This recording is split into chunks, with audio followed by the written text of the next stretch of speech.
I did not expect the first betrayal to come through a microphone. The sound crackled once, then steadied, and my father's voice filled the Veterans Hall in Fort Worth calm, and practiced the same voice he used when he wanted a room to obey him.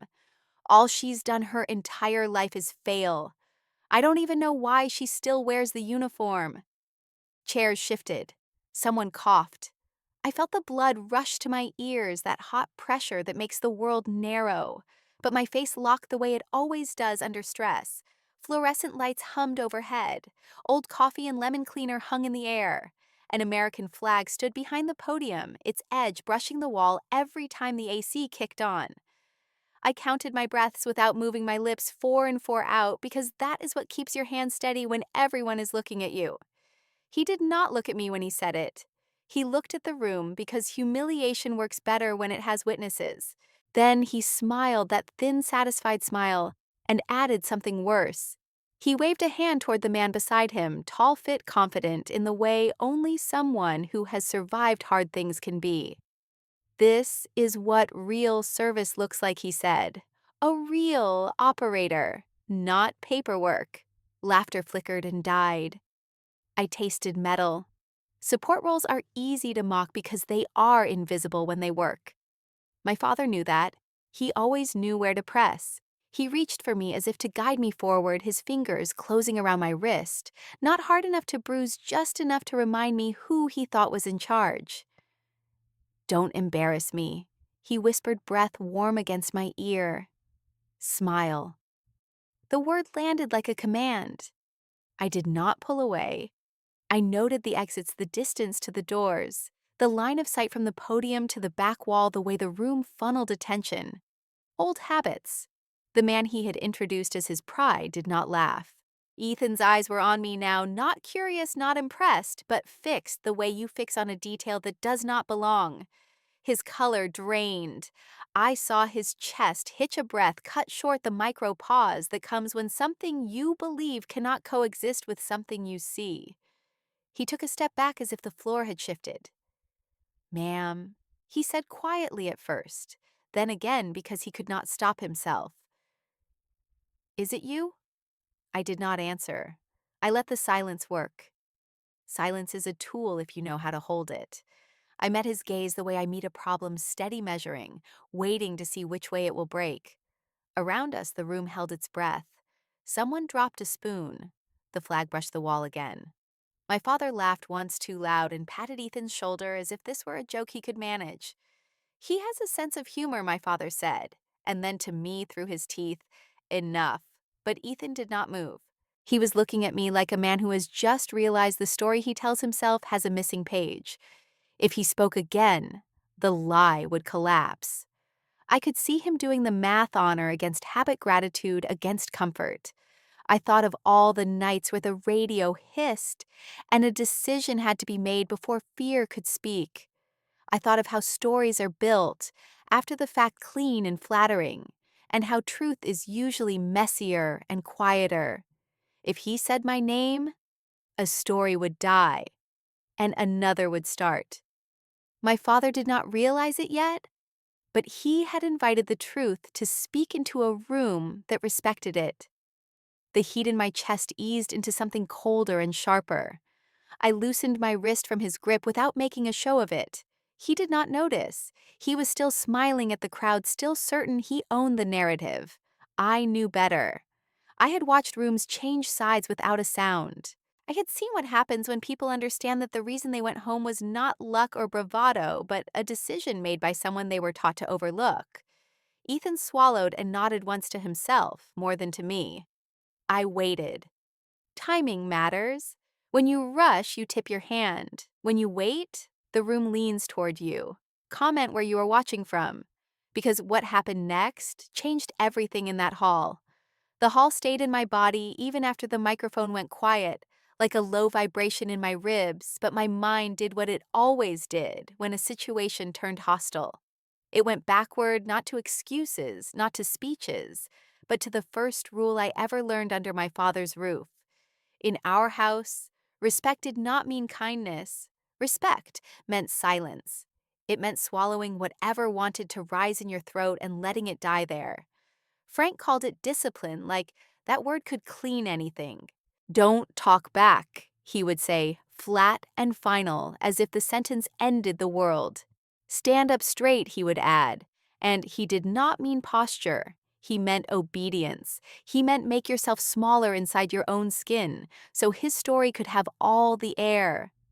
I can still see the kitchen in Fort Worth when I was a kid. The linoleum scuffed near the sink, the smell of black coffee and boot polish. The way his keys hit the counter like a warning shot. He never needed to shout. His control lived in routine, shoes aligned, doors locked, lights out. Questions were a form of disrespect, because questions implied he might be wrong. If I tried to explain myself even once, he would tilt his head and narrow his eyes like he was sighting down a range. Don't talk back. The phrase was not a correction. It was a leash. When I was 10, I learned that silence could be demanded with more force than any raised hand. The violence in our house was subtle, which is why no neighbor ever knocked. There were no dramatic scenes on the front lawn. There were only small acts that taught your nervous system to stay ready. A grip on my wrist that looked like guidance to anyone watching, but felt like pressure on bone. Fingers clamping my shoulder from behind when I reached for the door, a quiet squeeze that said, I could stop you if I want. Keys thrown across the room when he decided I had moved too slowly. Not at me, never where it could leave a mark that someone might ask about, but hard enough that the metal clattered and my heart jumped.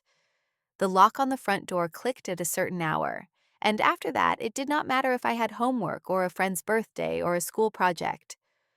You are not going out, he would say, and he would put the keys in his pocket like a judge putting away a verdict. Once when I was 15, a friend called and asked if I could come to the movies. I remember holding the phone and watching my father's hand drift toward the wall where the house alarm panel sat. He did not touch it. He did not have to. The possibility was enough. Don't embarrass me. He said the same words he whispered at the hall years later, and I felt my stomach fold in on itself, because even then he was not talking about my safety. He was talking about his image. The worst part was how normal it all looked from the outside. Church on Sunday, his handshake firm, his smile controlled. People called him Sir, and he accepted it like it belonged to him by birth. At home, the door shut and the air changed. He would patrol the house in small ways, checking the latch, checking the windows, checking my phone records when he could, insisting it was for my own good.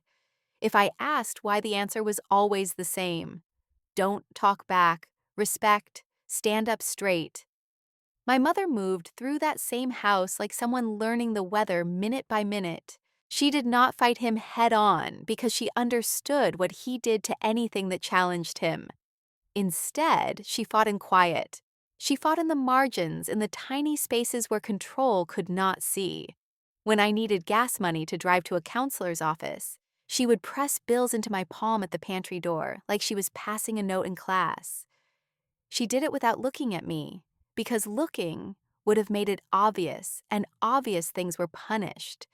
When I needed to submit forms for a program, she would say she needed groceries, and then steer the car toward the place I really needed to go. She would park 2 rows away from the entrance, so no one from church might recognize the truck.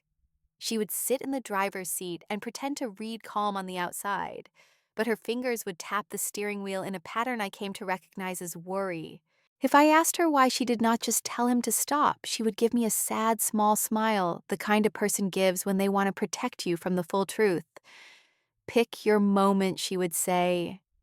And then she would do the brave thing she could do. She would keep me moving. She would keep me planning. She would keep me believing there was a life beyond his house. Frank hated that kind of resistance because it did not give him something clean to crush. He could not punish a grocery trip. He could not shout at a quiet envelope of cash without exposing himself. So he tightened the rules instead. He started watching the clock harder. He started inspecting my room like it was a barracks. He started taking my phone at night, claiming it was to teach responsibility. The result was the same every time. Isolation, silence, my world shrinking until it fit inside his approval, which never came. And then The military entered the conversation, and the air in the house turned colder than any winter. I was old enough to understand his obsession with legacy, his fixation on men and ranks and stories that made him feel tall. But I was not prepared for how personally he took my ambition. When I said I wanted to serve, he did not argue logistics. He argued identity.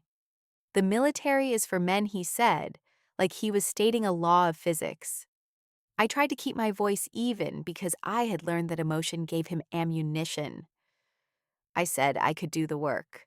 He looked at me and let contempt settle on his face. You can wear a uniform, but you'll never belong. The sentence did not just insult me. It tried to erase me.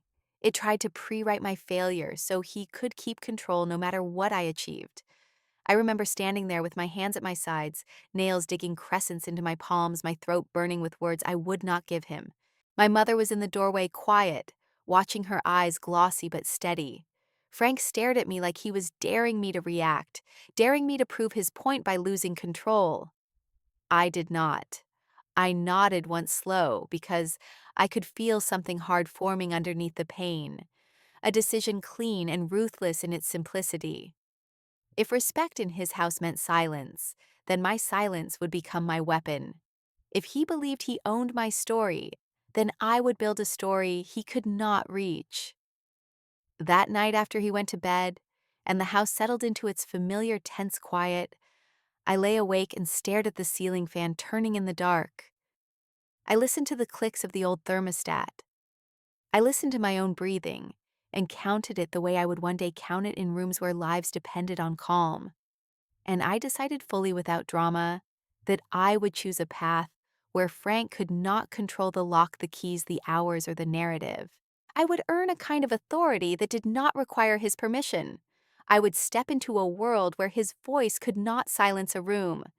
Minnie Hook, I did not know then how expensive that choice would be, but I knew one thing with absolute clarity. The next time my father tried to define me in public, I would already be someone he could not command. The morning I left the house did not feel like a beginning. It felt like an extraction, quiet and careful, like moving through a space where anything could set off the wrong kind of noise. My duffel sat by the door, zipped tight, heavier than it should have been, because it carried more than clothes. It carried my decision, my mother's fear, and my father's resentment packed into the seams. Frank did not offer to drive me. He did not stand in the doorway with a proud expression. He did not ask where I would be stationed, or what training looked like, or what my plan was if things went sideways. He stayed in the kitchen with a mug in his hand, staring at a spot on the counter as if my leaving was an inconvenience he could ignore into disappearing. My mother hovered near the hallway, trying to look normal, holding herself together with the kind of discipline Frank never gave her credit for. I reached for the keys on the hook, and that was when he finally spoke. "Don't use my name." The words were flat, not angry, almost bored, and that was what made them cut. It was not a warning about paperwork. It was a rejection disguised as principle. He wanted the world to know that if I succeeded, it would not be because of him. He wanted the world to know that if I failed, it would prove him right. I looked at him and waited for something softer to appear behind his eyes, some sign that he understood what he was doing to his own kid. Nothing changed. My mother stepped closer and pressed something into my palm, folded Bill's gas money warm from where she had hidden it. She did it like she was smoothing a wrinkle in my sleeve, quick and discreet. Her eyes met mine for a second. There was love there, and also apology, as if she wished she could give me a different kind of father. I nodded once and slung my duffel over my shoulder. Frank did not look up when I opened the door. The lock clicked behind me, and for the first time in my life, the sound felt like permission instead of a cage. The first weeks in uniform were not cinematic. They were fluorescent and loud and relentless. Sleep came in scraps. Food came fast. Days blurred into checklists, lines, inspections, and the constant pressure to move with precision, even when your body begged to stop. I learned that the military is built on repetition, because repetition is what holds when fear shows up. I also learned that being young and female meant you had to earn trust twice, once for the job, and once for your right to be in the room at all. I was called sweetheart more than once, not kindly. And I learned to respond with correctness instead of heat, because heat is what people expect from someone they want to dismiss. I kept my voice steady.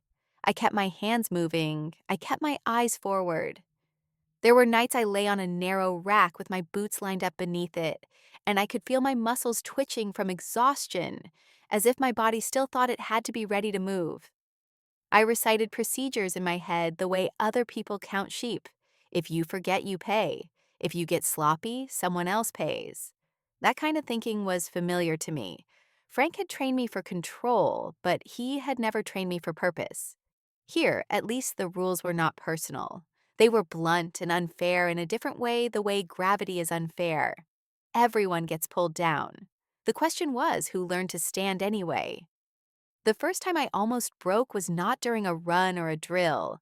It was during a long night where the checklist never ended, and my eyelids felt like sandpaper, and my brain kept trying to drift.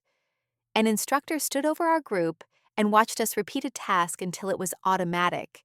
Someone fumbled. Someone cursed under their breath. The instructor snapped louder, harsher, and the room tightened. I felt the familiar flare in my chest, that instinct to lock down, to freeze, to disappear. I had done it 1,000 times in my father's house. But instead of freezing, my mind started mapping. I saw where the failure happened. I saw what the next failure would be if we did not correct it. I saw the sequence like a chain. My hands kept moving while my brain ran ahead, scanning for what could go wrong before it did. Afterward, when we were dismissed and I was still catching my breath, the instructor called me back. He did not smile. He studied me like he was trying to place me in a category that would make sense. You don't panic, he said. You calculate. It was not praise the way civilians praise.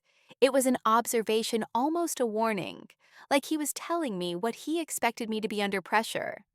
I nodded and said yes because I did not know what else to do with the fact that someone had finally seen the thing Frank tried to crush. In the weeks that followed, that habit became my anchor. When other people spiraled, I slowed down. When the room got loud, I got exact. I learned that you can survive a lot if you refuse to let your mind race faster than your hands. But none of that meant the old cut stopped bleeding. There was a day late in the first stretch when my body felt hollow, and my uniform clung to me with sweat, and my legs shook from a run that seemed designed to erase ego. We had been up before dawn. We had been corrected all day. I sat on the edge of my rack for 1 minute, just one, trying to let my heart rate drop enough that I could think in full sentences. My phone buzzed. I should not have checked it, but I did. A text from Frank. "Still playing soldier." The words hit harder than the miles. Not because they were clever, but because they were familiar. The same contempt, the same need to reduce me into a joke. My throat tightened. I stared at the screen until the letters blurred. Then I turned the phone face down. I did not respond. I did not give him a piece of my exhaustion to chew on. I let the shame pass through me like a wave. And then I stood up, because standing up was what I had promised myself I would do. That night, while everyone slept, I wrote on a scrap of paper what I needed to remember. Earned, not given. No one in my family was going to hand me support. If I wanted a life that could not be controlled by Frank's voice, I had to build it with my own hands. I also had to be honest about where I could be most useful. I was not chasing a glamorous story. I was chasing the kind of work that makes sure people come home. The path that would put me closest to the decision, points the windows, the routes, the contingencies, the support lane that people love to mock until their life depends on it. Minnie Hook. And when I finally chose that lane, I did not do it for glory. I did it because I already understood something my father never did. The quiet job holds lives. Coronado does not look like the posters. It looks like white sun on concrete, salt in the air, and buildings that feel too clean for the things that get planned inside them. When I first started working in the support world tied to naval special warfare, I learned quickly that the glamour belongs to other rooms. My room was cold. The air conditioning ran like it was trying to erase human presence. Screens glowed with maps that never stopped moving, grids and lines, timestamps that mattered more than opinions. I sat at a desk that faced a wall of monitors, and the first thing I did every morning was check the schedule, the flight windows, the time windows, the margins where a plan can still breathe. My coffee went cold before I noticed. I kept a notebook that no one asked to see, filled with route notes, contingency logic, and the kind of small details that decide whether something is a near miss or a headline. Outside, the Pacific looked calm, almost gentle. But inside, everything was measured in minutes and risk. In San Diego, traffic is a nuisance. In my office, timing was a language. A late vehicle was not just late. It reshaped a window. A weather change was not just weather. It shifted visibility, sound movement, and every assumption someone else might be carrying like a lucky charm. That was the realism of my job. No speeches, no applause, just a clock that does not care who you are. I did not need spotlight. Spotlight makes people sloppy. What I needed was accuracy because accuracy keeps people alive. The first time I was reminded of how invisible my lane could be was during a meeting where I was technically allowed to sit in the back. A few men around the table talked, loud, joked loud, carried themselves like the work was a stage. I sat with my binder closed and listened because listening is data. A junior officer, with the kind of confidence that comes from never being underestimated, glanced at me and smirked. "You're just support," he said, like he was stating a fact everyone should accept. The sentence was not a mistake, it was a test. I felt the familiar burn of humiliation, the old Frank-shaped pressure in my chest, the urge to tighten my jaw and prove something with words. But words were not my weapon. In my world, you prove things with outcomes. I kept my face neutral and looked back down at the map. Just support. That phrase was the civilian version of paperwork, the same dismissal my father used at the Veterans Hall. It was designed to make me disappear. I let it pass. I had learned that silence can be armor if you wear it on purpose. In my father's house, silence was punishment. Here, silence was strategy. The room kept talking. Someone pointed at the screen and described a route like it was fixed, like the city would cooperate like people, and weather and random chance would respect the plan, because someone in the room had confidence. I watched the route with my eyes and felt my mind start to pull at it. There was a gap, a small one, the kind most people miss because it is not dramatic. A turn that looked fine on paper, but forced the movement through a corridor where timing could collapse if anything slowed by even seconds. A choke point. A place where one stalled vehicle, one wrong door, one unexpected crowd could compress everything into failure. I did not interrupt. I marked it in my notebook. I waited for the right moment because in a room like that, timing is persuasion. When the conversation shifted and someone asked if we were comfortable with Route A, I lifted my pen and tapped the map light, not aggressive. That intersection is a hard fail if anything delays the lead element. I said quietly. The words were simple, clean, technical. I did not say you are wrong. I said, here is the risk. The room paused. The loud officer opened his mouth like he wanted to push back, but someone older leaned forward and squinted at the map. He did not ask who I was. He asked what I saw.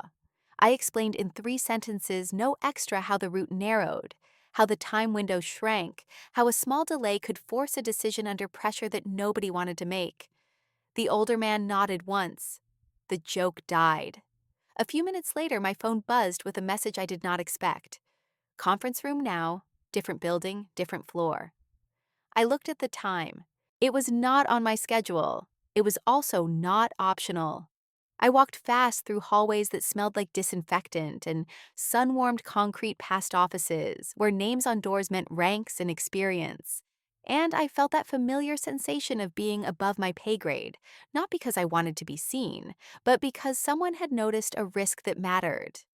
Inside the conference room, the tone was different. Fewer people, less noise. The map on the screen was the same, but the way they looked at it was not casual. One man nodded at me like he'd already decided I belonged there, at least for this. "Tell them what you saw," he said. I repeated it, the gap, the choke point, the hard fail. I offered an alternative, not a miracle, just a route that gave us breathing room, a soft fail option if the plan bent. Nobody clapped. Nobody praised me. A commander asked one follow-up question about timing. I answered with numbers. Another person adjusted the schedule on the fly. A third person said almost to himself, "That's the spine." The meeting ended with a decision that looked simple on paper. It was not simple. It was a decision that made the plan survivable. When I walked back to my cold office, the air felt the same. The screens glowed the same, and my coffee was still cold. Nothing about the building changed, but something in me did. I understood that power does not always look like rank. Sometimes it looks like being the person who sees the crack before the wall collapses. Still, the silence stayed heavy. I did not call my mother to brag. I did not call Frank at all. I sat at my desk and stared at the map until my eyes ached, not because I was afraid, but because I needed to accept a truth that was both painful and freeing. If I wanted respect, I could not chase it. I had to build it through work no one could deny. I learned to endure the invisibility without letting it turn into bitterness. I learned to let my silence be chosen, not forced. I learned to carry my own validation the way you carry a tool quietly ready. And then came the first mission where my role mattered in the way support roles matter invisible, until the second, everything tries to fall apart. The room was small, the screens were bright, the time window was tight. I watched the route and felt the air change, that subtle hum in my gut that tells you the plan is about to get tested. I did not raise my voice. I adjusted a detail, a pivot, a contingency. People in that room nodded and moved fast, disciplined, because they trusted the math even if they did not talk about the person who had done it. When it was over, there was no celebration, just exhausted quiet, and a few eyes meeting mine with something like recognition. Nobody outside that room would ever know what had been prevented. But the people who walked out of that room did. Minnie Hook. And I understood then that even if my name never left that building, the ones who mattered would remember the first time I quietly saved something that could not afford to break. The night that later became a story did not feel like a story while it was happening. It felt like the kind of quiet that makes your ears ring, the kind of quiet that comes right before a plan either holds or breaks. I was in the same cold room under the same harsh lights, staring at the same layered map I had stared at 1,000 times. And still my skin knew something was off. The intel package looked clean at first glance, too clean, like someone had ironed out the wrinkles that real life always leaves behind. A location pattern that lined up perfectly. A timeline that behaved. A route that seemed straightforward. Route A. It was the obvious choice, and obvious choices make people comfortable. Comfort is dangerous. I kept reading, kept checking, kept matching pieces against each other the way you match a voice on a net to the person who owns it. There was a mismatch, small but loud, if you knew how to listen. A data point that suggested the activity in the area had shifted not enough to trigger alarms, but enough to change the character of the space. A new set of eyes on the street, a changed routine, a possible deception. I felt my mouth go dry. The team was already moving into the final prep rhythm, the part of the night where you do not want surprises. Someone asked for confirmation on Route A, and I heard the casual tone, the assumption that the plan was set. I did not raise my voice. I did not dramatize. I pointed at the map and said the simplest true thing. Route A risks a trap. The room paused. A senior operator, the kind of man who had earned the right to be impatient, leaned back and looked at me like he was deciding whether I was wasting time. He did not say sweetheart or support. He said, explain. I explained in terms they respected. Not feelings, not fear, probability, exposure, time windows. If the intel is off, I said Route A compresses us into a corridor with no soft exit. We get stuck, and then we are solving problems in the open with no room to breathe. That is when people get hurt. Someone exhaled through their nose like they did not like hearing it, but nobody contradicted the logic. The operator pressed a finger to the table. "We have always used A," he said. The sentence carried history, and history can be a kind of stubbornness. I kept my voice even. "Always is not a plan," I said. "It is a habit." The room went still again, not offended, just recalculating. I offered an alternative. Route C. It was longer, less direct, less satisfying to the ego.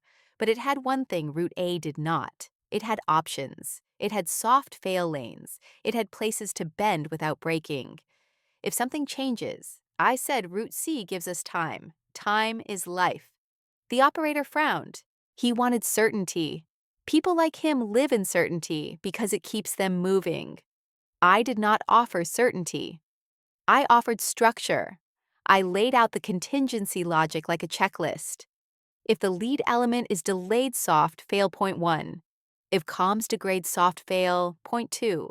If visual changes at the primary, pivot to alternate without exposing the whole movement. I did not say we will be fine. I said here is how we prevent fine from turning into disaster. He stared at the map as if he could bully it into behaving. Then he nodded once sharp like the decision irritated him, but the truth forced his hand. Route C, he said. We do it your way, my way. The words landed heavier than praise because they were a transfer of trust. My chest tightened. I kept my face blank. This was not the moment for pride. It was the moment for accuracy.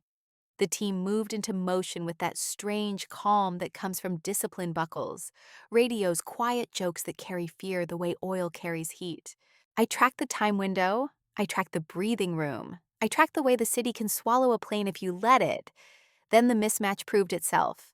Not in a dramatic explosion, not in a cinematic reveal, but in the subtle way the night shifted. A light that should have been off was on. A vehicle that should have moved did not. A street that should have been empty held the wrong kind of stillness. If we had been on Route A, we would have entered that corridor with our options already gone. We would have been pinned by timing, forced to choose under pressure in a place that did not forgive hesitation. But we were on Route C. We had space. We had time. The plan bent and did not snap. A soft fail activated exactly where I had marked it. The operator made the call without having to improvise a miracle. The team moved like a single organism, adjusting, flowing, staying ahead of the problem instead of becoming it. My hands stayed steady on the desk. My voice stayed steady when I spoke into the net. Pivot now. Hold to. Window, not door. I kept my words short because short words survive stress. The night ended the way you pray nights like that end. People came back breathing. Nobody made a speech. Nobody thumped their chest. They stripped gear in silence, muscles tight, eyes bright like men who had looked at the edge and stepped back. When the last report came in and the clock finally gave us permission to exhale, I stood up and walked to the restroom down the hall. The fluorescent lights buzzed. The floor was too clean. I locked the stall door and let my hand shake. It was not fear, not exactly. It was the delayed release of adrenaline, the aftershock your body saves until it knows nobody is watching. My fingers trembled so hard I had to press them against my thighs to steady them.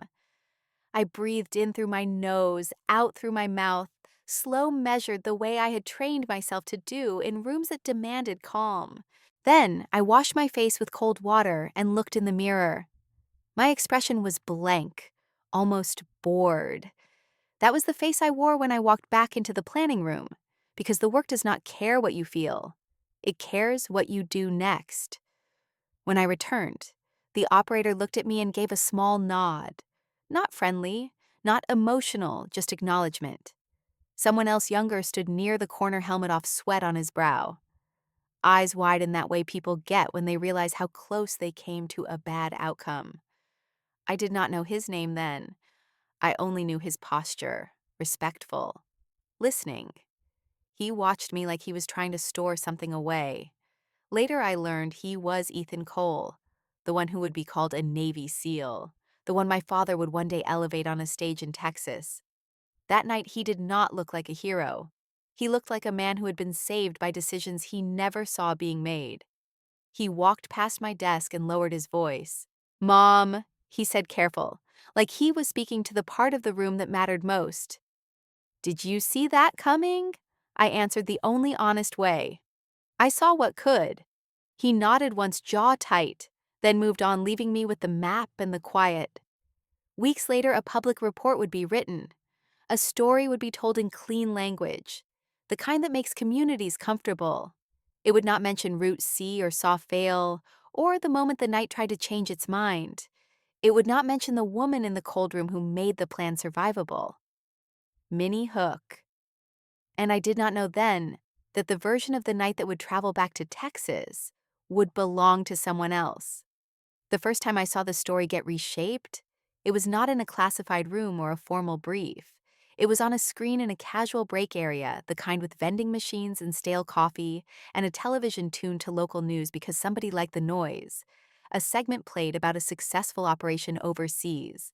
The tone was proud, clean, easy to digest.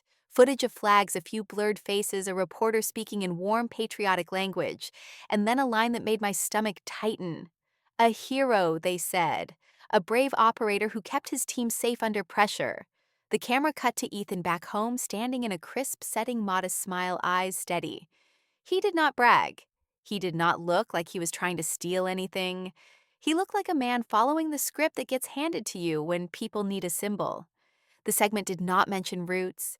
It did not mention timing windows. It did not mention how close the night came to turning ugly. It certainly did not mention the planning cell, the contingency logic, or the quiet decision that moved us from Route A to Route C. It turned the operation into a simple story, a clean arc the public could clap for without asking questions. I watched for a moment, then I walked away. The unfairness did not hit like anger. It hit like a cold pressure behind my ribs. I understood why the story was told that way. People need a face. They need a single name they can repeat at a VFW hall without stumbling into complexity. Planning does not photograph well. Risk doctrine does not fit in a soundbite. Support roles rarely get a microphone. That part I could live with. What made it harder was how quickly the story traveled back to the places that had always refused to see me. My father was not watching the segment in a break area. He was watching it in Texas, and he was watching it with satisfaction. I found out because my mother called me on a Sunday evening, her voice careful the way it gets. When she has news she already knows will hurt. Your dad saw something on the news, she said. He is talking about it. I did not ask what he said. I already knew the shape of it. Later that week, I got a text from Frank. No hello, no question about my health, no mention of my work. Just a link to a community video and a line of text underneath. See, that's a real operator.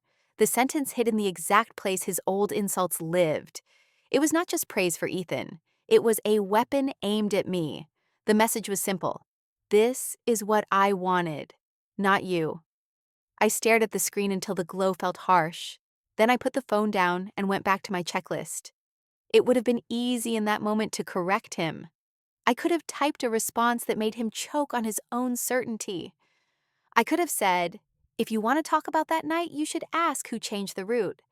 I could have said he came home because I moved the window. I could have said a dozen true things that would have forced Frank to sit with a reality he had spent decades avoiding. I did none of that. Not because I was afraid of him, because my job has rules that do not bend for personal satisfaction. There are things you do not put in text. There are details you do not throw into a family fight. There are lines you do not cross just to win an argument with a man who does not know the difference between theater and work. I had learned in Coronado that discipline is not just about posture. It is about restraint. So I let the message sit unanswered. I let him believe what he wanted to believe.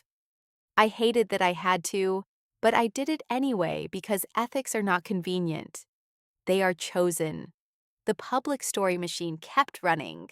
A short community article appeared online, the kind of piece that gets shared in local groups with comments like, "Proud of our boys." The VFW posted a photo of Ethan in a dress setting, smiling with an older veteran shaking his hand. The caption used words like honor and service and hero. Frank ate it up. He began to build Ethan into a living rebuttal to my existence. Every time my name came up, he reached for Ethan like a shield. My mother told me the VFW in Fort Worth had played the clip during a meeting. People clapped. Frank clapped loudest. Then he said something that made my mother go quiet on the phone. He said, "Now that is what service looks like, not paperwork." Hearing it repeated back to me made my jaw tighten. Paperwork. He took my whole life, my sleepless nights, my cold room, my responsibility for other people's breathing, and reduced it to a punchline. The anger I felt was sharp, but it was not explosive. It was clean. It made me more precise. Because I understood something about Frank that night. He did not want the truth. He wanted a story that protected his pride. If he admitted my work mattered, he would have to admit he had been wrong about me for decades. That kind of revision is expensive for men like him, so he invested in the cheaper option, a hero he could point to, a narrative he could control. And he did not stop at texts. A month later, I went home briefly, not for him, for my mother, because she still lived inside the orbit of his moods. We had a family gathering that felt like every gathering in my childhood folding chairs store, bought pie people talking about weather and property taxes. Frank held court like he always did, confident in his old uniform stories. At some point, a cousin asked how I was doing out in California. Frank answered before I could. "She's doing fine," he said, then chuckled like he had delivered a joke. "She's in support. You know how it is. Somebody has to do the paperwork." A few people laughed politely. My cheeks warmed. I kept my face neutral because reacting would have fed him. He wanted me embarrassed. He wanted me to shrink. He wanted the room to agree, even softly, that I was less. He looked at me with that same thin satisfaction he used to wear when I was a kid, standing at attention in the kitchen. I could feel my mother's eyes on me, worried I might finally snap. I did not.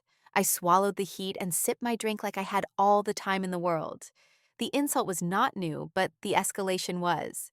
He was no longer just dismissing me privately. He was turning me into a joke in front of family, using Ethan's public story as the punchline. I could not correct him without breaking rules. I could not expose details without damaging the very ethics that made me worth anything in the first place. That was the trap. A trap Frank did not even understand he was setting. He thought he was winning because he had the louder narrative. But the truth has a strange patience. It waits in the people who were there. It waits in the ones who understand the difference between a camera and a plan. Ethan understood. I did not know what was happening on his side yet, but I felt the shift coming because I saw it in small things. A message from a colleague asking if I had seen the community clip, and then after a pause writing, "They are telling it like it was simple." I answered with a neutral line. People tell stories the way they can carry them. That was true. It was also a warning to myself. Ethan began to appear in places where he could not avoid the lie. He was invited to talk at events. He was photographed beside flags. He was praised for being the face of something that belonged to more hands than any crowd would ever name. And the more praise piled up, the more it pressed on his conscience. I could tell, because one evening, weeks before the reunion in Texas, my work phone lit up with a name I recognized from the night in the cold room. Not Ethan directly, not yet, but someone close enough to him to make my pulse change. The message was short. He knows. He is struggling, that was all. No details, no drama, just the truth delivered like a weight. I stared at the screen and felt that cold pressure again, not anger this time, but inevitability. Ethan was starting to crack under the story that had been built around him. He was not a villain. He was a man caught inside a narrative machine. And soon, he would have to decide whether to keep riding it or to step off and let the truth stand. Mini hook. And I realized that when he finally chose, it would not just change his story. It would change mine in the one place my father could never control a room full of witnesses. Guilt does not always look like tears or confession. In my world, it often looks like silence that keeps returning, like a man replaying a moment he survived and realizing he did not survive it alone. I did not hear Ethan say the word guilt. I saw it in the way he started to orbit the truth without being able to land on it. It began with small signs that only someone who lives around pressure can recognize: a delayed reply to a public invitation, a refusal to take credit too loudly, a pause in a handshake photo where his eyes looked past the camera, as if he was hearing something else. The something else was familiar to me. It was my own voice, the calm voice from the cold room, the one that kept the net clean when the night tried to fall apart. Ethan remembered it. I knew because he had been there the night Route A died, and Route C kept us breathing. He had stood near my desk, helmet off, sweat on his brow, and asked, "Mom, did you see that coming?" He had watched me answer without drama. I saw what could. Men like him do not forget a voice that kept them alive. They call it a fingerprint, because you can recognize it even when you cannot name it. A cadence, a certain economy of words, a way of saying pivot now that does not beg for approval. That voice becomes part of their memory, the way salt becomes part of their skin. Months later, as the public story kept packaging him into something simple, Ethan started hearing the mismatch louder. Every time someone called him a hero in a neat sentence, he heard the radio in his head and remembered that the night was not neat. It was calculated. It was rerouted. It was saved by planning that never made a headline. The public narrative did not just make him look bigger. It made the people who actually held the line invisible. That kind of invisibility might be normal to me, but it was not normal to his conscience. I learned how close he was to breaking when a mutual contact reached out, not with gossip, but with a warning shaped like respect. "He is struggling," the message said. "He knows." That was all, and it was enough. Because when a man like Ethan knows, he cannot unknow. He can only choose what to do with it. Then Frank poured gasoline on it, without realizing he was striking a match. The invitation to Texas did not arrive through official channels. It arrived through ego. Frank wanted the shine of Ethan next to him in his own community hall under his own flag in front of people who still treated him like a local authority. Frank framed it as honor. He called it a conversation about service. My mother told me about it first, voice tight on the phone. "Your dad is excited," she said. "He wants Ethan to come to the reunion at the Veterans Hall. He keeps saying it will be good for the town." Good for him, I thought. Then I got the proof in a message Frank sent to me as if he wanted me to witness my own replacement. He wrote, "Coming to the VFW in August. Bringing Ethan Cole. The real thing. You should come watch how men carry themselves." I did not respond. I stared at the words until they blurred into the old pattern of him trying to shrink me. The difference now was that the shrinking would happen in public. Frank did not understand how dangerous that was. Not to me, to his story. Because Ethan was not coming to Texas as a prop anymore. Ethan was coming carrying a secret that was starting to burn. I could have reached out to Ethan then. I could have texted him privately and told him to keep his mouth shut. I could have warned him that Frank would use him like a trophy. I could have asked him to correct the record in a safer way, away from my family, and away from a room full of older veterans who deserved respect more than drama. I did none of that. I did not call. I did not threaten. I did not bargain. Restraint is not passivity. It is control. I knew what Frank wanted, and I knew what Ethan was wrestling with, but I also knew the truth cannot be forced out of someone like Ethan without making it look like manipulation. If I pushed him, Frank could claim I coerced him. If I warned him too directly, Ethan might retreat into silence out of loyalty to his unit or fear of public mess. The worst outcome would be a half-truth delivered badly because half-truths are easy to twist. So I prepared instead, quietly, legally, ethically, the way I prepare for any risk window. I built contingencies. I rehearsed the possible turns of the night in my head. Not to control Ethan, to protect the truth if Frank tried to crush it again. The preparation took the form of a binder. Not a dramatic dossier, not a stack of accusations. A clean set of after-action notes stripped of anything sensitive, scrubbed of names, locations, dates that did not belong in public. It was not evidence of missions. It was evidence of process, decision logic, risk framing. the moment Route A became untenable, and Route C became the soft fail that prevented a hard one. I chose language that could not harm operations, but could still prove a simple point. The plan did not hold by luck. It held because someone engineered it to hold. I printed nothing that violated trust. I included only what could stand in daylight, a timeline of decision points, a generic map with labels removed, a description of the concept of time windows and contingency routes, a short excerpt of a checklist that looked boring to civilians and sacred to people who know what boring prevents. I did not add new claims. I did not inflate my role. I simply prepared a way to say, here is how we did not die, without saying anything that should never be said. That binder sat in my bag like a quiet weight. It was not a weapon. It was a seatbelt. I did not intend to crash the night. I intended to survive it if Frank tried to push me into a wall. Meanwhile, Ethan was moving toward his own breaking point. I heard he had asked a question at a small gathering, a question that made the room go quiet. Who built the plan he had said? People laughed it off. People changed the subject. People told him not to complicate a good story. But the question did not leave him. Because he remembered the voice. Because he remembered that night he walked past my desk and felt his chest loosen for the first time when Route C opened up.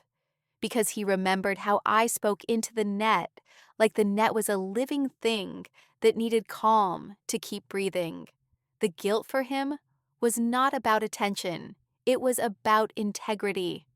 A Navy SEAL does not worship comfort. He worships trust. He had been handed praise that was not fully earned, and every time someone clapped it, sounded wrong in his head. Then the calendar moved toward August 2024, and the trap set itself.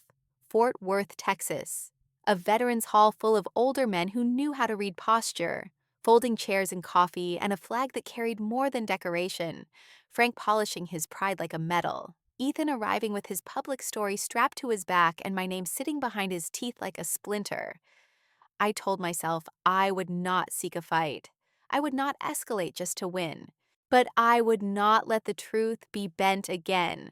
Not in a room full of witnesses. Not with my life turned into a joke for the sake of Frank feeling tall, Minnie Hook. By the time we all stepped into that Texas hall, the false story was already cracked, and it was only a matter of who would have the nerve to let it break. The VFW Hall in Fort Worth did not look like a stage, but it held the same kind of power as one. Fluorescent lights buzzed softly above folding chairs. The air carried coffee that had been sitting too long, and the sweet heaviness of store-bought pie. An American flag stood near the front by a low platform, where the microphone weighted its cord taped down like someone cared about tripping hazards more than feelings. Older men in pressed khakis and ball caps with unit patches sat with their backs straight out of habit. A few women fanned themselves with paper programs. The room was warm, not from heat alone, but from the way small towns gather around familiar stories. Frank loved rooms like this because he knew how to fill them. He moved through the crowd like he still had rank smiling with just enough restraint to look humble, clasping shoulders, accepting thanks for service like it was mail delivered on schedule. When I walked in, he looked at me the way he always did, not as a daughter, but as a variable he could control. He leaned close as if we were sharing something tender and whispered through his teeth, "Smile. Do not embarrass me." His hand closed around my arm with a pressure that was not a bruise, but was meant to be.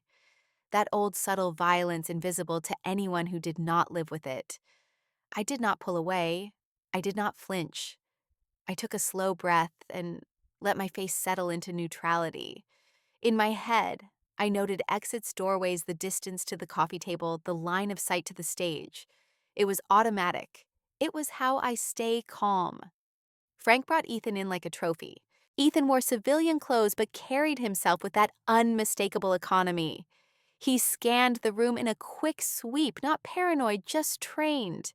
His eyes landed on me and his face tightened for half a second, the way it does when a man sees the seam in a story. Frank did not notice. Frank only noticed the way people reacted to Ethan. Heads turned, conversations lowered. Respect moved through the room like a current. Frank basked in it, chest slightly out, smile sharpened. He guided Ethan toward the front as if escorting a guest speaker. Then he took the microphone. The speaker squealed once, then steadied.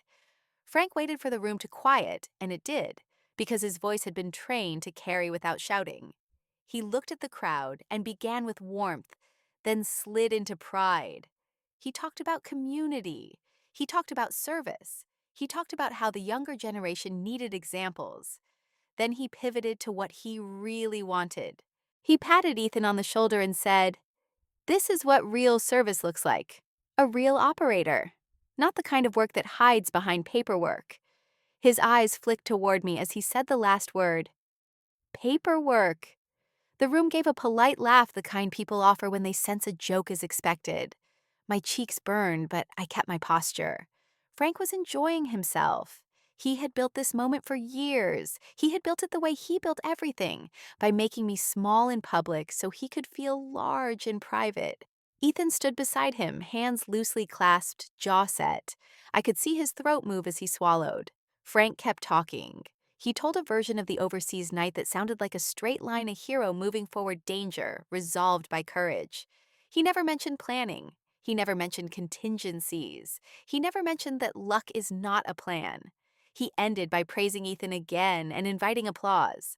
The room clapped. Frank smiled. Ethan did not. The clapping faded, and in that quiet gap, the room waited for Ethan to say something grateful and simple. Frank turned to him with a look that said, "Do it. Play the part." Ethan stepped forward and I watched his hands. They were steady, but his eyes were not. His eyes searched the room once more and found me again. It was not fear in his expression. It was recognition, the kind that carries weight. He cleared his throat and began low and respectful. "Thank you for having me," he said. Then he paused, and that pause was the first crack. I could feel it. The room felt it too, because men like the ones sitting here know when a silence is normal and when it is loaded. Ethan looked at Frank briefly, then back toward the crowd, and then his gaze returned to me as if he could not avoid the truth any longer. His voice changed, not louder but steadier. "She is the reason we came home." The words did not explode. They landed. They landed like a heavy object placed on a table and left there. The room did not clap. It did not laugh. It went still. I heard a fork tap a plate somewhere, then stop. I heard the hum of the fluorescent lights.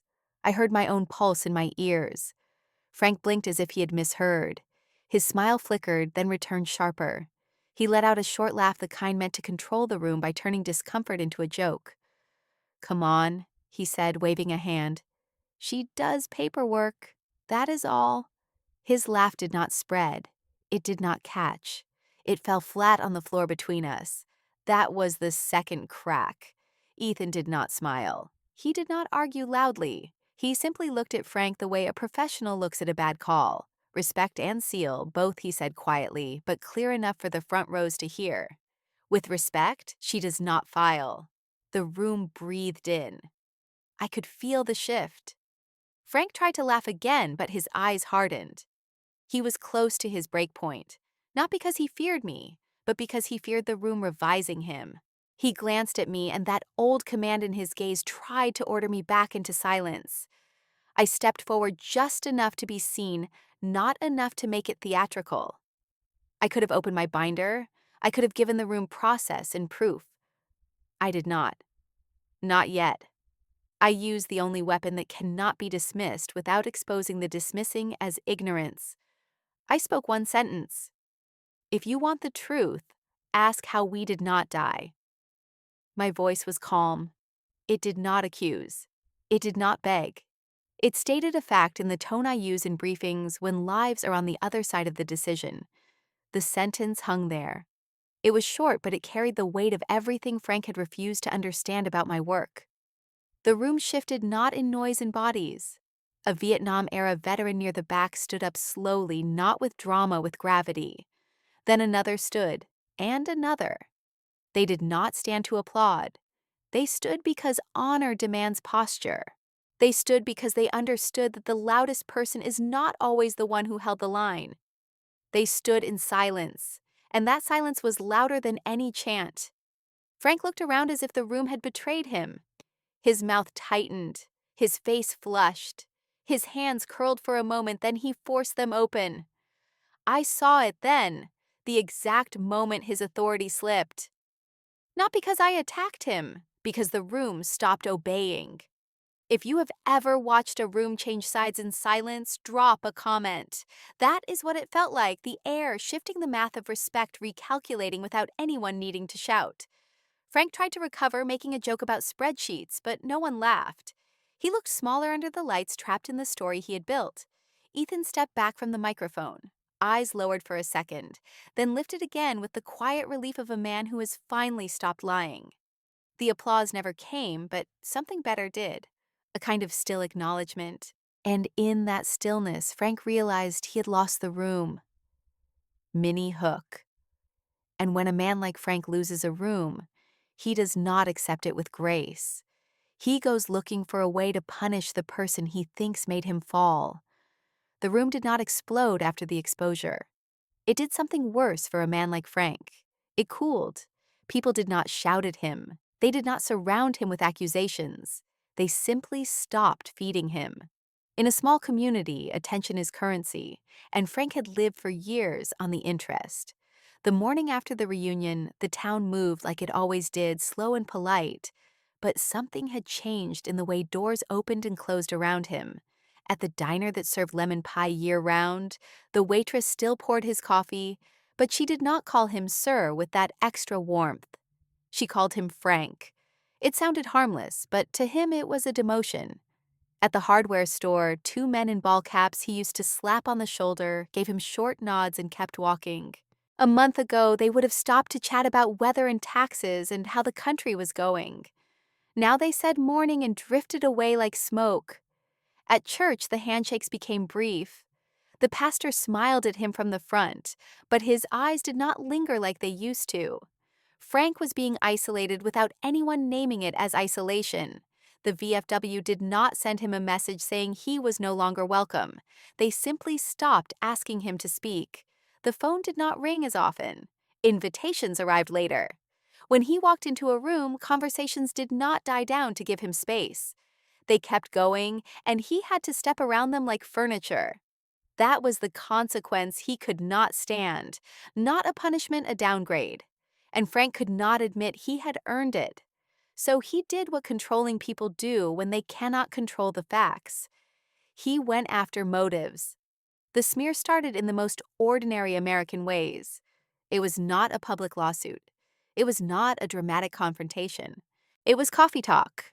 It was the quiet network of older adults who trade information like coupons. Frank told one version to a cousin, another to a neighbor, another to a friend from his old unit. It always circled back to the same line, said with a sigh meant to sound disappointed rather than furious. She manipulated him. She manipulated that seal. She put words in his mouth. She embarrassed me on purpose. He painted himself as a father who had been tricked by his own daughter, like I had staged the entire moment to make him look small. He suggested I had used my uniform like a costume, that I had pulled rank in a community hall to humiliate an old man. He spoke carefully because Frank knew how to smear without sounding like a villain. He would add, I am proud of her service, but you know how these girls get. Emotional, dramatic. He would shake his head and pretend he was worried for me. People who wanted to keep liking him could nod along and tell themselves they were staying neutral. But the smear did not land cleanly, because the room had seen something he could not erase. They had seen Ethan speak first. They had seen my restraint. They had seen the silence stand up. And most of all, they had heard Frank call me paperwork. In communities like this, disrespect is remembered when it is too casual. It reveals a habit. Frank did not understand that. He thought he could rewrite the story the same way he had always rewritten me. He tried to pull Ethan into it, too. He called Ethan once, then twice, leaving messages that sounded friendly and proud on the surface. Hey, son, hope you got home safe. Great seeing you. Folks loved you. He used the word son like a hook. Then he pivoted into the real request. People are asking questions.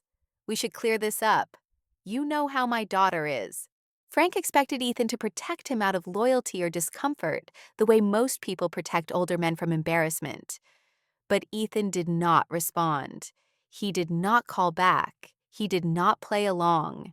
And that was the third consequence. Frank had always assumed he could borrow credibility from men like Ethan. Now Ethan was refusing to be borrowed. I did not correct Frank on social media. I did not post a thread explaining what happened. I did not share quotes. I did not subtweet my father. That kind of fight would have been easy to dismiss as drama. It would have fed Frank the one thing he wanted most: proof that I was emotional and out of control. I stayed quiet, not because I was afraid, but because I knew the strongest correction would come from the only person Frank could not accuse of being manipulated by me: Ethan. I did not call Ethan either. I did not pressure him to respond. I let him find his own integrity and carry it in public the way he had chosen to carry it in the hall. And he did. 2 weeks after the reunion, there was another community event, a small ceremony where a local group planned to honor Ethan with a plaque for heroism. Frank was certain this would restore him. He told people he would attend. He hinted he would speak. He acted like the reunion had been a misunderstanding that would be corrected with a photo and applause. Ethan showed up, stood at the front, accepted the handshake, then did something simple that shattered the smear more effectively than any speech I could have given. He refused the honor. He spoke with respect, not spectacle. He thanked them for the intention, then said he could not accept recognition built on an incomplete story. He did not reveal anything sensitive. He did not name me as a hero in a way that violated his duty. He simply said planning is part of service and credit belongs to the whole chain. The room listened. Frank froze in the back row. A few people glanced at him, not with anger, with disappointment. Ethan had corrected the record by action, no argument needed. Frank walked out early. I heard about it through my mother, whose voice carried both relief and exhaustion. "He is furious," she said. "He says you made Ethan do it." I closed my eyes and let the truth settle. Frank would keep saying it because he needed to. But the community had just watched Ethan refuse to be used. That was the point. The next day, I was back in Coronado in the cold office with screens and maps and time windows, doing the work that does not care about Texas pride. I was reviewing a risk package when my phone vibrated with an incoming call from a number I did not have saved. I stepped into a quieter corner and answered the way I always do, calm and direct. "Lieutenant," a voice said. The voice was senior, controlled, not angry. "Just present. Are you okay?" That was it. 5 words, but they hit like a weight because they carried implication. Someone above my immediate world had heard something. Someone who did not make casual calls had decided to check on me. I kept my answer short. "Yes, sir," I said. "I am fine." There was a pause on the line, the kind that feels like a hand on your shoulder without touching. "Good," the voice said. "Take care of yourself." Then the call ended. I did not need a medal or a meeting to understand what that meant. Power does not always show up in public. Sometimes it shows up as a single sentence that confirms you are seen. I went back to my desk and kept working, but my body felt lighter for a moment, not because Frank had lost, but because my life no longer depended on him naming it correctly. In Fort Worth, Frank was watching his story collapse inch by inch, and he was reaching for the only tool he had left: need. Mini hook. When Frank finally came back to me, it would not be with love or apology. It would be because he needed something only I could give, and he would try to demand it, like he still owned the narrative. Frank did not come back with softness. He came back the way he always came back, when the world stopped clapping for him, with urgency, disguised as authority, and fear, disguised as anger. It started with a voicemail on a Tuesday night. While I was still at my desk in Coronado, the office lights dimmed to that late-hour blue maps and schedules spread out like a second skin. His voice on the recording was tight-measured, trying to sound normal. "Call me. We need to talk. Not please, not are you okay? Need." I stared at my phone for a long moment, then set it face down and finished the risk review in front of me. Because in my world, you do not abandon the living just to chase a man who only remembers you when he's losing. He called again the next morning, then again at lunch. When I finally stepped outside and answered, the ocean air hit my face and made the tightness in my chest more obvious, like salt finding a cut. Frank did not say hello. He did not ask where I was. He went straight to the numbers of his own life. "They are trying to push me out," he said. His words rushed as if speed could turn humiliation into strategy. "The Post is voting next week. The board, the committee. They are saying I should step down from the Veterans Hall." He said it like a man being sentenced. I pictured him in that VFW room, the same place he had used as a stage for his version of honor, now turning into a quiet jury. I could almost see the faces, the men who used to rise when he spoke now looking down at their coffee, the women who used to laugh at his jokes now folding their programs in half and keeping their hands still. He swallowed, and the sound was not grief. It was calculation. "They are talking about my job too," he said. There was a beat of silence where he waited for me to ask what job, but he knew I knew. The small contracting work he picked up, the part-time role he held, because people like the story of him. In towns like Fort Worth, reputation and opportunity ride the same road. If you lose one, the other starts sliding. I did not answer right away. I listened to his breathing the way he always tried to control the rhythm of a room, by controlling the rhythm of his own voice. Then he said the real thing. "They are saying I lied," he snapped. "They are acting like I made it all up, like I am some kind of con man." And that is when the anger finally surfaced, not at himself for what he had done, but at the world for noticing. "You did this," he said. "You and that seal. You made me look like a fool." The word fool landed heavy because he had always used it as a weapon against me, the worst insult in his vocabulary. Not stupid, not weak, but failing the performance of respect. I kept my voice even. I did not raise it. I did not defend myself with a speech. I had learned long ago that Frank heard volume as permission to punish. I said, "I did not make you say what you said." He cut me off. "Do not start," he said. "I am not calling for a debate. I am calling because you are going to fix this." He emphasized going to like it was an order on paper. Then he delivered the line like he had been saving it in his pocket. "Fix this. You owe me." For a second, I felt the old reflex in my body, the childhood reflex that says if you do not comply, something breaks. My shoulders tightened, my jaw locked. My mind flashed to a kitchen in Texas, to a hand clamped around my wrist, to keys thrown onto a counter like a warning to the air going cold, because he wanted silence more than truth. The reflex lasted a heartbeat.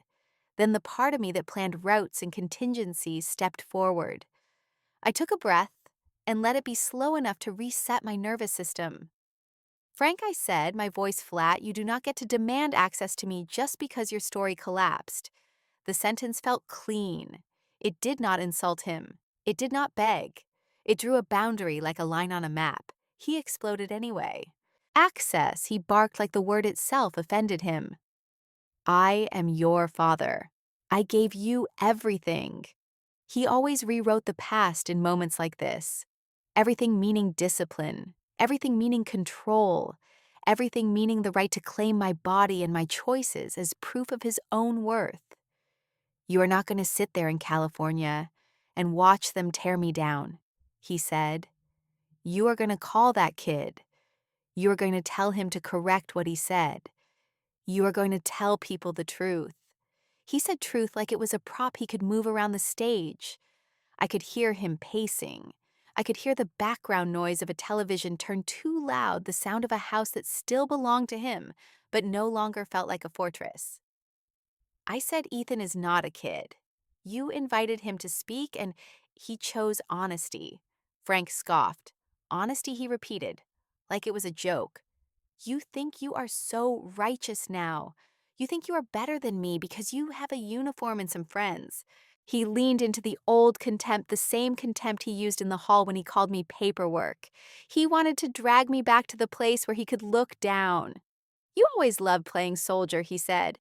"Still playing soldier?" The phrase hit like a slap because it echoed that message he had sent years ago when I was exhausted and alone, and still learning how to survive on 3 hours of sleep.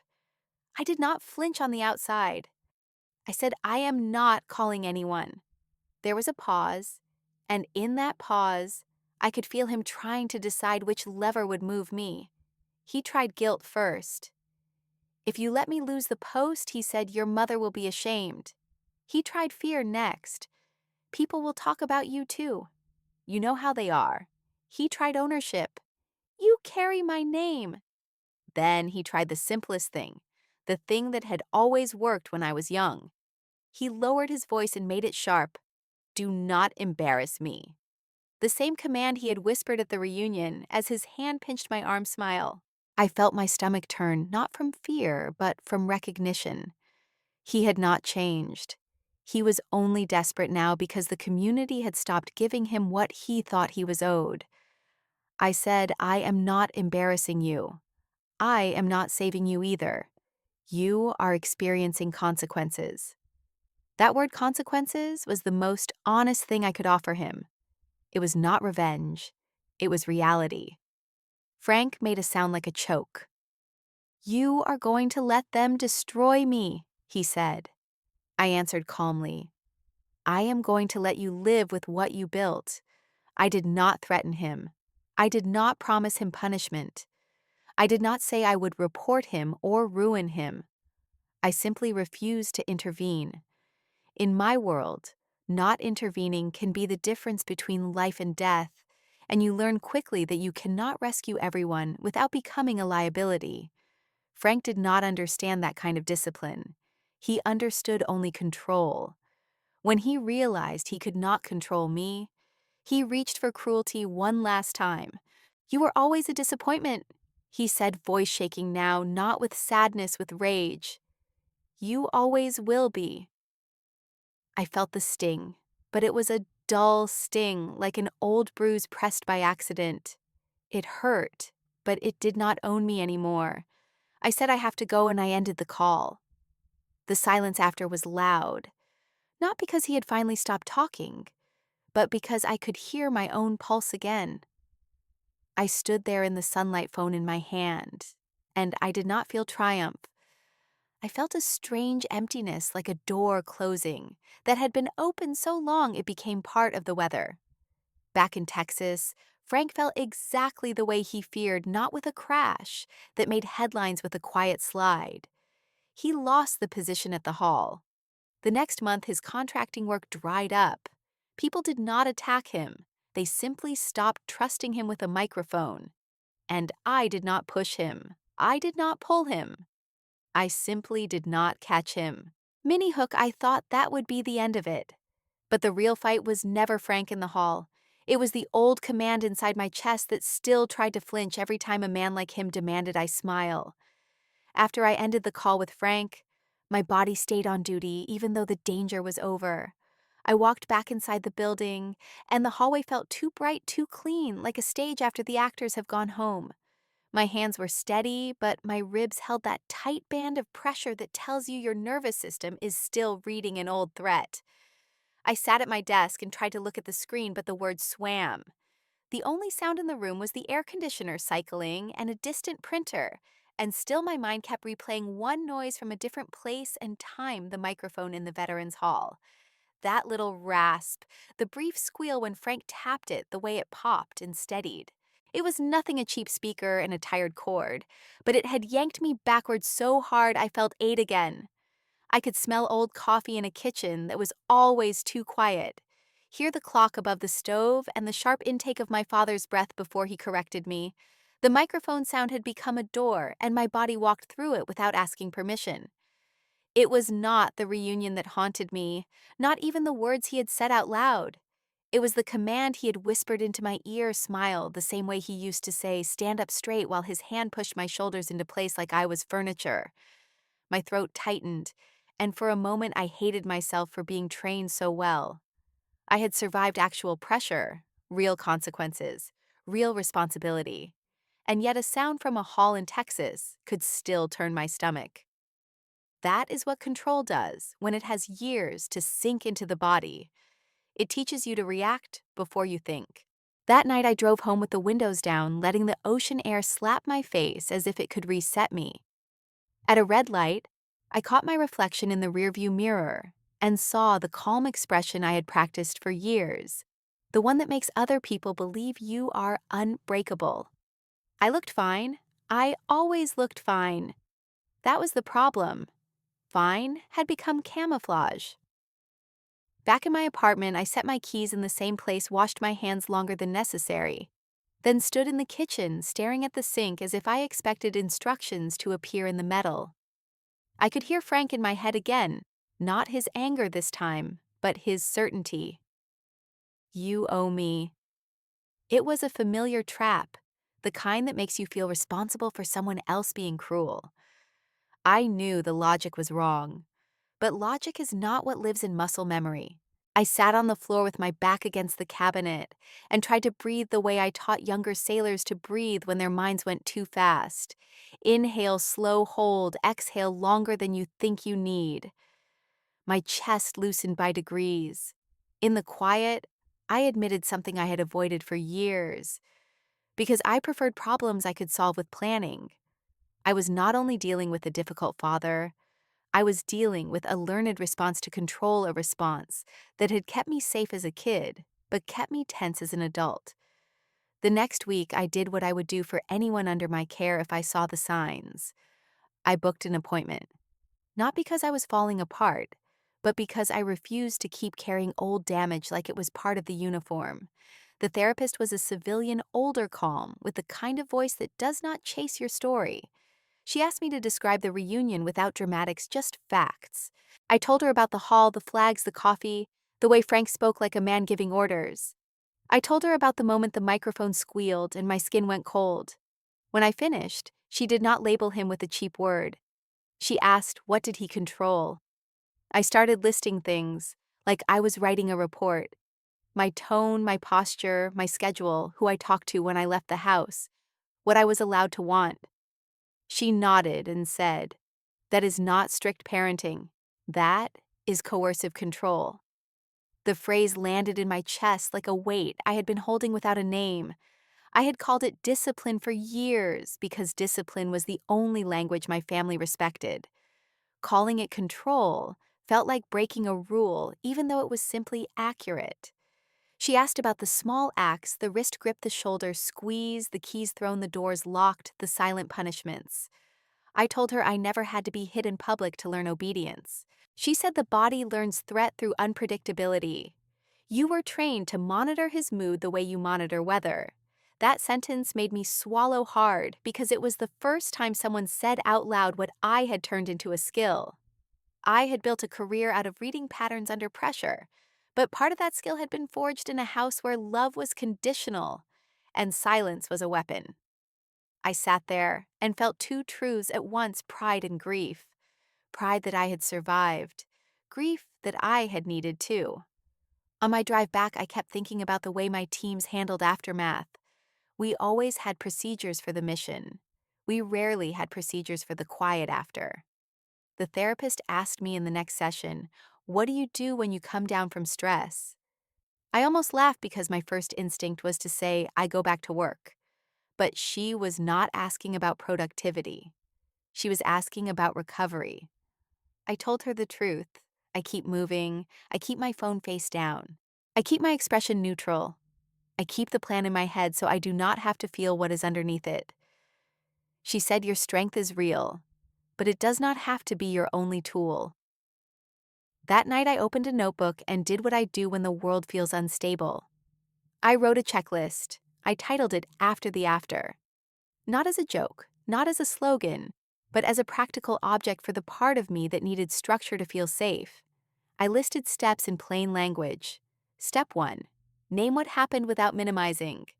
Step 2. Check the body, jaw, shoulders, breath. Step 3. Contact one trusted person not to perform, just to be heard. Step 4. Hydrate, eat something green, sleep without the phone in my hand. Step 5. If the memory loop starts ground in a physical task, dishes, laundry, a walk, then return and write one sentence about what I can control today.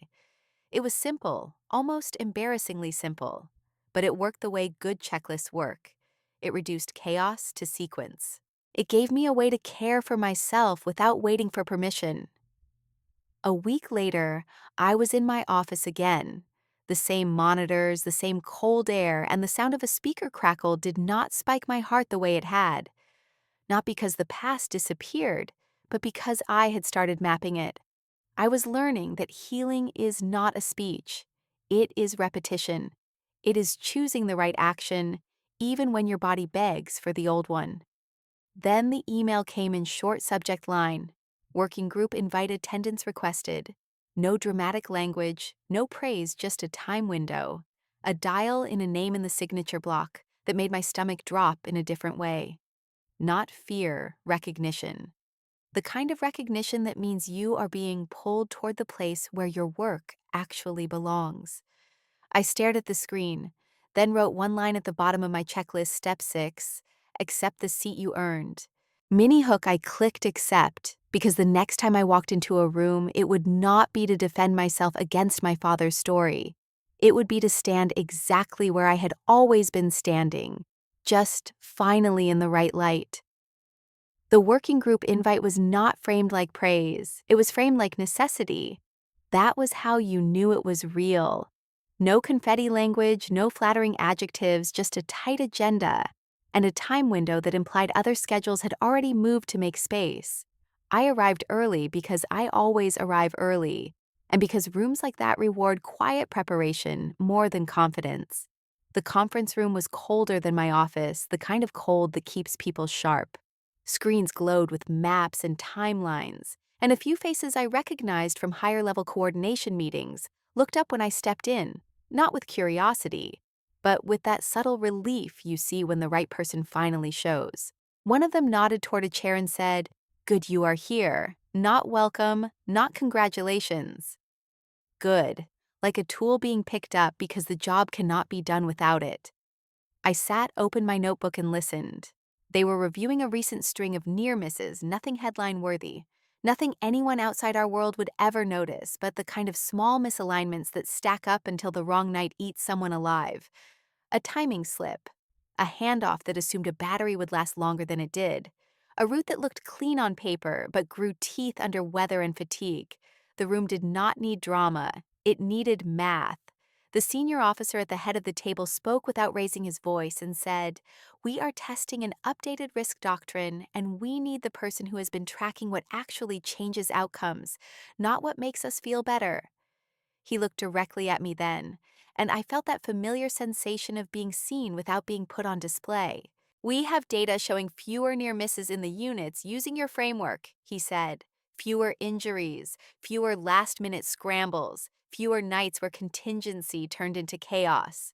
The words were calm, but the weight behind them made my throat tighten. Because those numbers were not a trophy. They were breathing people. I did not smile. I did not say thank you. I said, "Show me the last 3 incidents, and I will tell you where the assumptions failed." A few people in the room exhaled like they had been holding air too long. We worked for hours. I asked questions that sounded simple and landed sharp. What did you think would happen? What actually happened? Where did the plan depend on a perfect human? Where did it ignore fatigue? Where did it assume silence meant agreement? I wrote on the board in clean block soft fail versus hard fail, and I could see heads nodding, not because it was clever, but because it was painfully accurate. I reminded them that the point of risk doctrine is not to make you feel brave. It is to make you honest. When the meeting ended, the same senior officer walked with me to the door and said, "We want you to lead the next phase of the doctrine improvements. You will brief the changes, train the planners, and build the checklist architecture so it survives turnover." It was professional recognition in its purest form. Not a medal, not a ceremony, just responsibility handed to the person who can carry it. I said yes, because that was the only answer that matched the work. On the drive home, The old part of me waited for a voice to say, "Who do you think you are?" For years, that voice had worn my father's tone, but now it sounded weaker, like an echo in a hallway you have already left. I thought about what it had cost to become someone a room like that relied on. Not the glamorous parts people imagine when they hear Naval Special Warfare Support. The parts that look like fluorescent light and coffee that tastes like metal. The parts that look like sleep cut into fragments because the clock does not care that you are human. Nights when I was running on 3 hours and a protein bar staring at a map while my brain tried to skip like a scratched record and still having to make a decision because there was no one else. I remembered the way my eyes burned after a long watch, and how I learned to blink slowly so it would not show. I remembered making a call in 10 seconds, choosing Route C and building a soft fail into the plan so the team could recover without collapsing, while knowing that if I was wrong, the consequence would not be embarrassment. It would be a folded flag and a phone call no parent deserves. People talk about endurance like it is a personality trait. In my world, endurance is built out of small choices made when your body begs you to stop. Endurance is finishing the brief even when your hands shake, then walking into a restroom and letting the tremor happen where no one can see it, then washing your face and walking back out because the next decision is waiting. That is what I endured. That is what I never told Frank, because he never asked and because he would have tried to turn it into his story anyway. The next week, a notice went out about an upcoming community recognition event near Coronado, the kind that sometimes invites local media and families, a controlled environment where nothing sensitive is shared, but people can be acknowledged for service. I did not intend to attend. I preferred to stay behind the curtain. But the planning cell was being singled out for a general commendation, a careful phrase that protected what needed protecting. Ethan was on the attendee list. I saw his name and felt a small tightening in my chest. Not anger now, but something like respect mixed with caution. He had made his choice in Texas. He had told the truth out loud without spilling what could not be spilled. He had taken heat for it quietly. That mattered. At the event, the speaker kept the language broad, thanking the planning cell and the integration teams for preventing incidents before they became tragedies. People clapped politely. Then Ethan stepped to the side microphone, not the main one, and asked for a brief moment. The room shifted not into drama, but into attention. He did not say my title. He did not mention operations. He did not point to any map. He said, "I want to acknowledge the planning cell because the story people like to tell is about the person at the front. But the reason we came home is often the person who built the plan we fit inside." He paused, looked straight at me, and said, "I am grateful to the planning cell and to Lieutenant Sloan for the kind of leadership that does not need applause to be real." That was his final correction. It was public enough to be honest and careful enough to follow the rules. No leaks, no details. Just truth shaped to fit policy. I did not stand. I did not wave. I simply nodded once, and I saw a few older chiefs in the back do the same. The quiet recognition of people who understand what it costs to stay invisible and still carry weight. Afterward, a small group came up and asked me about the doctrine work, about how we were measuring fewer near misses, about how we were teaching planners to account for real human limits. I answered in plain language. The numbers spoke for themselves. Respect came in the form of questions, not compliments. Later that night, my phone buzzed with a message from an old friend back in Fort Worth. Just 2 lines. "Your dad heard about a nomination and possible reassignment. He is telling people he always knew you would make it." I stared at the screen and felt something cold and clear move through me. Frank could not control the truth anymore, so he was trying to claim it. But even that reflex carried a different meaning now. It meant he finally realized the daughter he called a failure had become someone his world could not dismiss. Minnie Hook. The next morning, I woke to another notification, a formal note about a nomination and a potential move.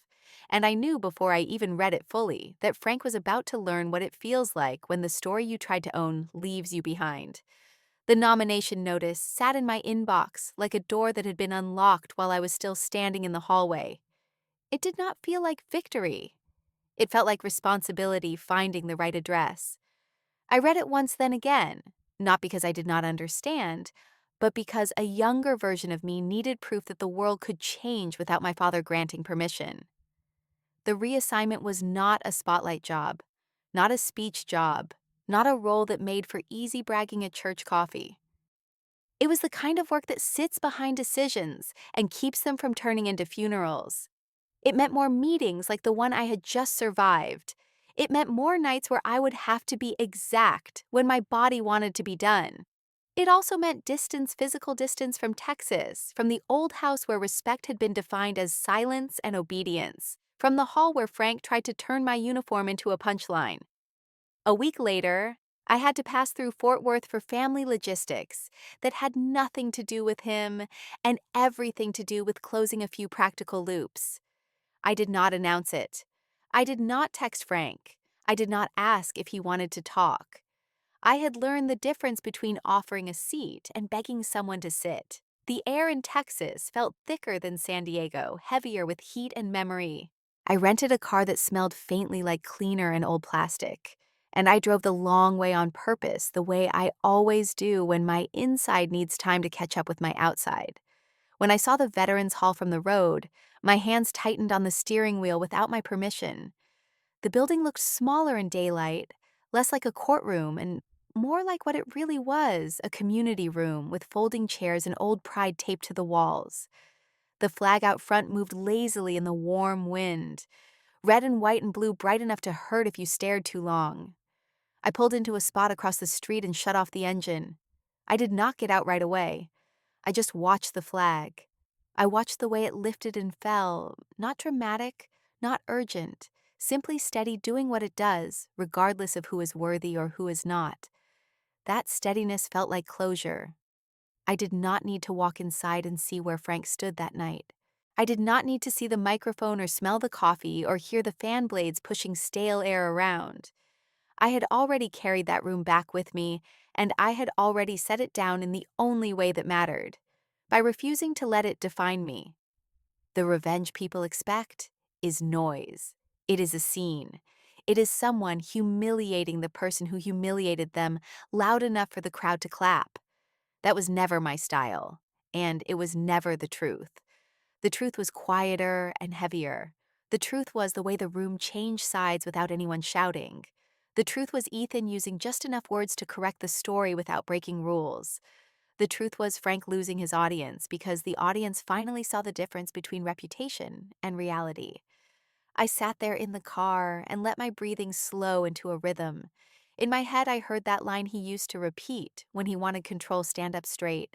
I almost laughed because I had been standing up straight for years, just not in his direction. I got out and crossed the street. The parking lot was empty. The hall doors were closed. I did not touch the handle. I stopped several feet away, close enough to see my faint reflection in the glass. A woman in civilian clothes, hair pulled back, face calm. Not a performance. Just me. I looked past my reflection to the flag inside the hall, the one that stands near the stage. I could see it through the glass, still and upright, waiting for the next event, the next set of speeches, the next person who would try to borrow it for their own story. I whispered nothing. I did not pray. I simply acknowledged what I had learned. Blood can be a loud claim. Honor is quieter. Honor does not need permission from a father who is out of date. My phone buzzed with a voicemail notification from a number I recognized without saving. Frank. I did not open it. Not because I was afraid of what he would say, but because I had already heard him clearly for most of my life, and I no longer owed that voice first access to my day. If he needed something, he would say it in a way that respected boundaries, or he would not say it at all. That was the new rule of the house, the one I built. I turned away from the hall and walked back to the car. The sun hit my shoulders and warmed my skin. For a moment, I felt younger than 26, like the girl who used to count the seconds between his footsteps in the hallway. Then the feeling passed the way weather passes when you do not chase it. On the drive out of Fort Worth, I stopped at a quiet overlook and watched the city sit in the distance. I thought about how a life can be divided into stories people tell about you and the work you actually do.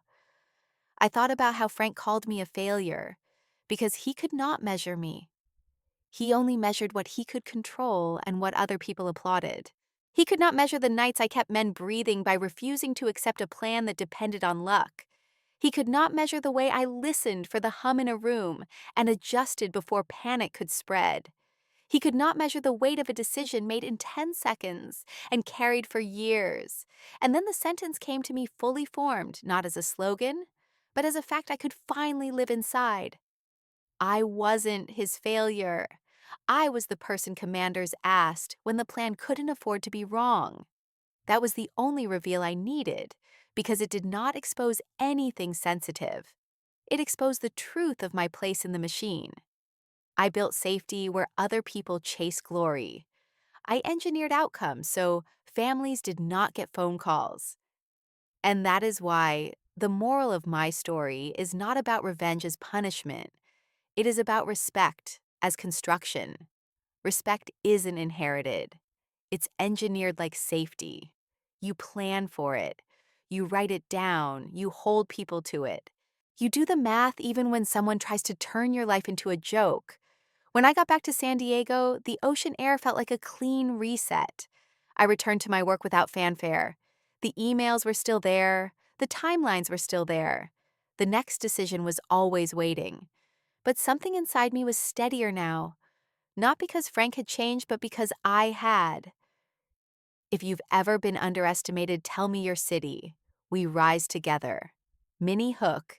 And if you want the next story in this series, the ones about false heroes and the quiet decision makers who keep everyone alive, stay with me. Because the next room that tries to silence someone will not be ready for what the truth can do.